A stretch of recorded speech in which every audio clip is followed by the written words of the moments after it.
پوکی استخوان یا استئوپروز.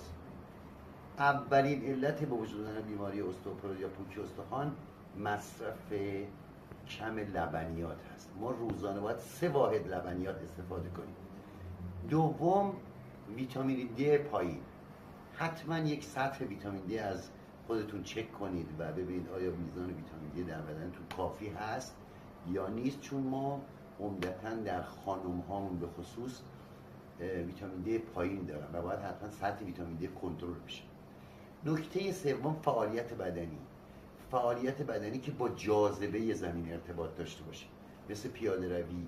دو، امکان داره یه نفر شناگر باشه ولی پوکی استخوان بگیره، پس ورزش هم خیلی مهم هست.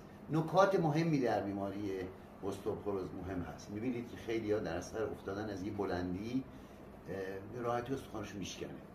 از دلایل مهمش بیماری پوکی استخوان هست.